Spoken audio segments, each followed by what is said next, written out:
والدنيا بيدينا، نور الله حدينا والفرحة تحيينا. عليكم السلام ورحمة الله وبركاته. أنتم ولدي طيب؟ شلونك أبو الطيب؟ وين بتروح يا أبو؟ أنت في أبوك من السيارات وش بعد؟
أنا أروح للحديقة.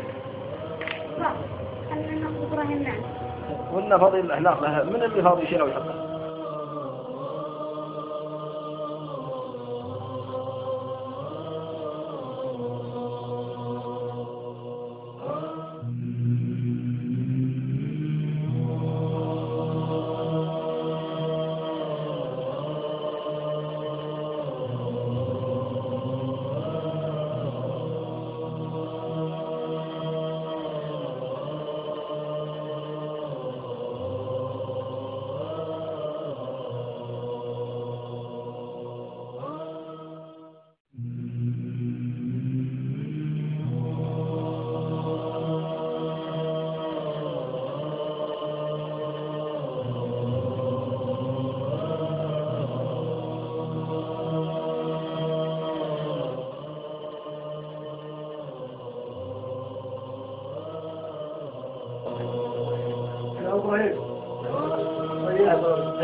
طيب ايه هو علينا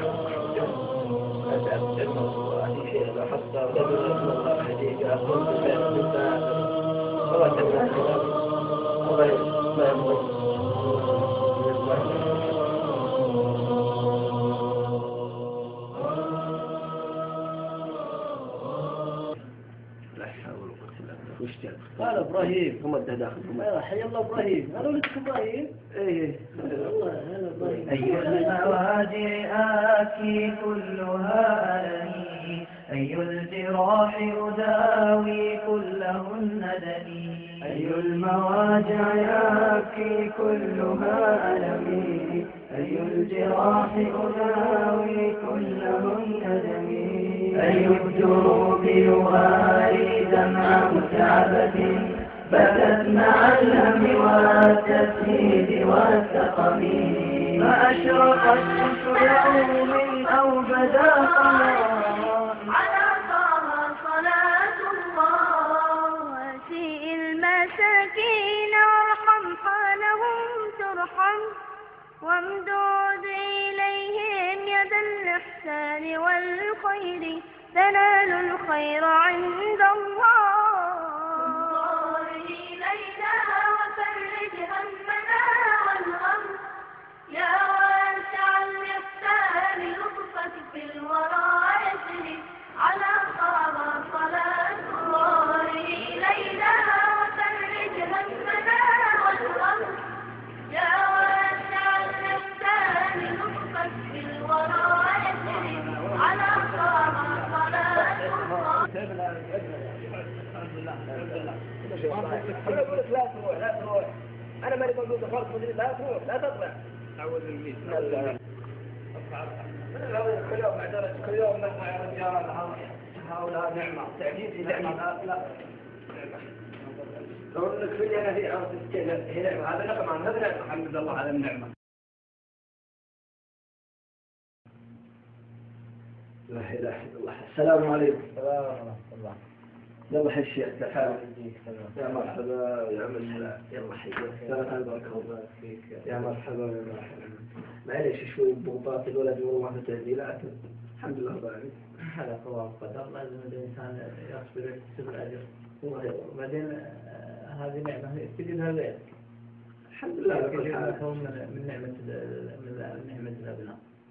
بعدين يعني في منزل خاص لأطفال المعاقين يعني يوضع في البيوت ويوضع في الدوائر الحكومية في المدارس لكن نستخدمنا في الدوائر الحكومية في المدارس سهل عملية الفروع ونزول وسهل جدا وهذا في البيت يعني يرتاح في الفروع ونزول وفيه حل يعني مثال إذا كان تعاني من وجوده في البيت ونتعبكم فيه مراكز تأهيل الشامل يعني حل مثالي لمشكلتك يعني يقومون بكل شيء.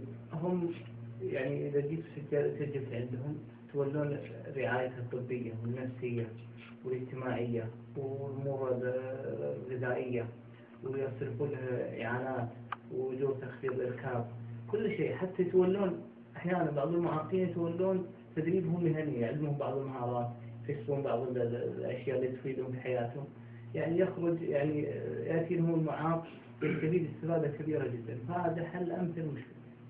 الله يسهل إن شاء الله.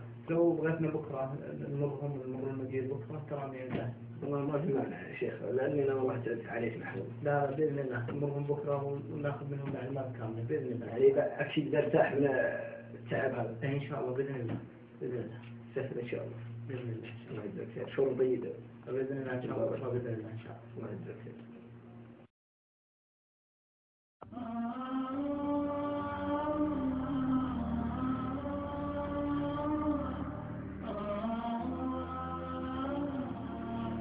هذا هو مدخل مركز التأهيل الشامل وهذا المنزلق الخاص بالمعاقين. لو عندك في البيت كان ريحك من الطلوع ومن النزول يعني لو كان موجود في المدارس وفي الدوائر الحكومية كان ريح للمعاقين معاملاتهم.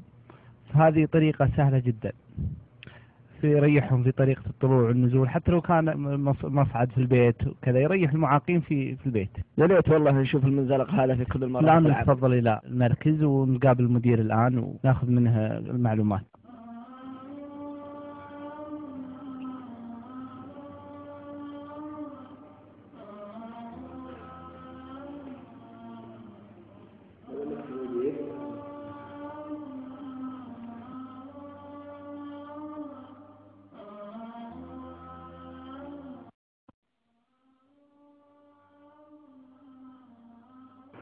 هذا أبو إبراهيم وولده إبراهيم كان غير مقتنع بفكرة التأهيل الشامل. حاولت إني أقنعه بإدخال ابنه مركز التأهيل الشامل واقتنع وجاء اليوم عشان يسجل ابنه عنده. لو وضحت لنا شيء من أهداف المركز. الله يحييكم جميعا. هذه طبعا بادرة طيبة من أي شخص لديه ابن معاق أو طفل أو حتى لو يكون كبير السن. طبعا مراكز التأهيل الشامل تضم المعوقين اللي من سن 12 سنة إلى 40 سنة. وهذه بادرة طيبة لأن طبعا في المنازل بعض الأشخاص يعني لديه خجل من أن يكون عنده طفل معاق وهذه طبعا الطريقة لا تجوز من أي شخص. فنحن نريد من أي أب أو أي أخ أو أي شخص لديه طفل معاق أنه يقوم بالبحث عن المراكز الاجتماعية ممثلة في مراكز التأهيل الشامل. مراكز التأهيل الشامل تقدم خدمات قد لا يجدها المعوق في المنزل مثل الرعاية الاجتماعية والرعاية الصحية والرعاية النفسية. يقوم في مراكز التأهيل الشامل طبيب يقوم برعاية الكادر الصحي على مدار 24 ساعة. يكون معه طبعا طيلة الوقت أي حالة يحتاج لها المقيم بالمركز تحويل المستشفى. هناك كادر طبي مجهز لتحويله للمستشفى. إذا استدعى الأمر مثلا لإجراء عمليات، نحن نعتبر أسرة بديلة عن الوالد، نقوم بإجراءها. كل ما يحتاج المقيم من الرعاية الصحية أو النفسية أو الاجتماعية نقوم بتنفيذها عنده. وكذلك نرحب بالآباء الذين يعني نشير ونشدد على أيديهم بضرورة التواصل بين الأسرة والمركز، لأن الأسرة عندما تقوم بزيارة الابن في المركز تتحسن الحالة النفسية لديه ومدى تقبله للعلاج. فهذا يعني أنا ممكن إذا أردت الاستفادة أكثر هذا كتيب عن مراكز التأهيل الشامل والخدمات التي يقدمها في جميع الأوقات. وأيضا الابن مسؤولية لدينا، هناك يعني قسم بحث اجتماعي وهناك مشرفون أو أخصائيون اجتماعيون وأخصائيون نفسيون وأطباء يقومون يوميا ببحث حالة المعاق ومدى تحسن الحالة، هل هي بدأت في النزول أم في التصاعد. من الطبيعي أن الابن عندما يخرج من بيئة المنزل إلى بيئة المركز يكون هناك ذبذبة في مدى التكيف بالمركز، لأن تختلف على التكيف الأسري من التكيف المركز. ونحن كذلك نمثل الأسرة وكذلك لا نستغني يعني عن تواصل الأسرة معنا. فهذا يعني مختصر مجمل يعني للمركز وخدماته. إذا كان مثل لديكم سؤال، وأنا أشكر الأخ راجس الذي جاء بك يعني وحاول عملية الإقناع، وأشكر بادرتك أنت لأنك سوف تكون مثالا لغيرك، لديك القدرة ولديك الشجاعة تنجد بابنك إلى هنا. وحكومتنا الرشيدة وضعت هذه الأماكن لأبنائنا والحفاظ عليهم وعلى صحتهم وكذلك تطوير مهاراتهم. فهناك كثير من المعاقين أخذوا المراكز الأولى في البطولات الرياضية في المسابقات الاجتماعية والعلمية كذلك، وهناك كثير من موظفين الدولة من المعاقين. فإذا كان مثلا لديك أي سؤال أو استفسار نرحب بالشيء هذا. والله أنا كنت غافل عن الشيء هذا، لكن الأخ راجس جزاه الله خير وهو قام توجيه مساعدتي وهو اللي جابني إلى مركزنا. أنا أحيي فيك روح الشجاعة أنك يعني أقدمت على هذا الشيء وقمت به لاحقا في المركز والذهاب به لمراكز التأهيل الشامل. طبعا لا يخفى عليك أن مدى حب العائلة للابن وكما مدى تمسكهم فيه، ولكن كما أسلفت في حديثي أنه قد لا يجد الابن بعض الخدمات في المنزل التي يجدها عندنا. وأنا أتمنى أن كل شخص في هذا المجتمع يتفهم وضع حالة ابنه المعوق والذهاب به إلى الأماكن المتخصصة في مراكز التأهيل الشامل أو حسب حالة إعاقة. هذا واجبنا، هذا الواجب نقوم بأبنائنا المعوقين. الله يحفظنا الله. إن شاء الله.